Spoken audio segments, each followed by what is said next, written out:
In this Red Gaming Tech video, we've got a bit of a combo for you, as I have some news from NPD as to the success of the Nintendo Switch, as well as some comments from Ubisoft as to their plans for the future, which is very interesting. But let's get the slightly drier subject out of the way first, shall we? As ahead of the full monthly report from NPD, which as always you can expect me to do as soon as it becomes publicly available, the Nintendo Switch for the second month in a row was the best-selling console, and obviously, as always, NPD are only in the US, but even still, they sold over 280,000 units, which is not too shabby, and the 3DS also did well for itself, selling over 68,000 units during the month of April, and together, they actually made up almost half of all hardware sales across game systems, which is no small feat, obviously. Shows the insane interest that there is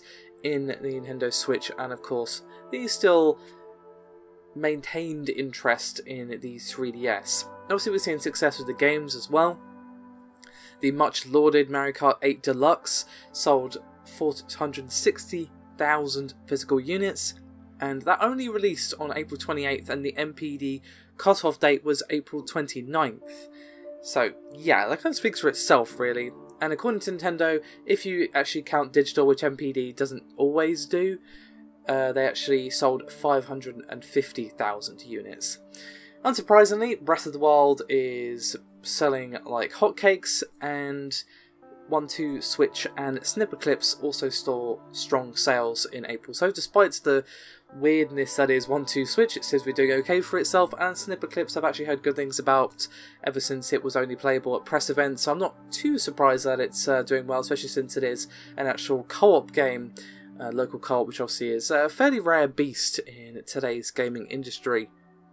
So that is but a preview of the NPD report for the month of April. As always, I will be doing a full report, as I already mentioned. So, let's move on to Ubisoft, shall we, as they went through their financial year 2017 financials. I'm not going to really focus on that stuff too much, but they did speak a little bit about their plans, and basically it boils down to their kind of moving their focus away from churning out so many big boxed releases.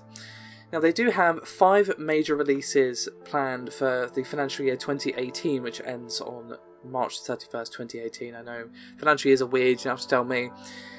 And these include the new Assassin's Creed, Far Cry 5, which was just announced, but no actual real details. I'm assuming we'll learn about it at E3, The Crew 2, and of course South Park, The Fractured But Whole.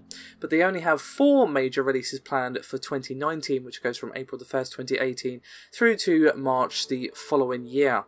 Now, one of these is actually a brand new IP, which is pretty damn interesting. So, I'm kind of pleased to see them kind of pulling back a little bit and going, you know what, let's focus more on quality rather than quantity. And obviously they've definitely learned from the lessons of the last few years, as we saw with them pulling back from Assassin's Creed for a couple of years. Hopefully the new one will be good, and the time away will have done the developers good, and it will feel like a breath of fresh air to a, to be honest, very stagnant series. As much as I did enjoy Syndicate, it didn't really have any new ideas. It was just a good game in general. I just want to see some life again in the series, because my favourites are 2 and 4. So that kind of tells you what you need to know about my opinions and what I want from my Assassin's Creed games. So I wonder what this new IP is. I mean, it could be anything. I mean, if they're publishing Steep, then, well, the options are literally limitless as to what the new IP could be. But I think what more people are going to be interested in, of course, is what Far Cry 5 is. But as I already said, I think we're going to have to wait till E3 for that. I doubt it will be out this year, but I could be wrong.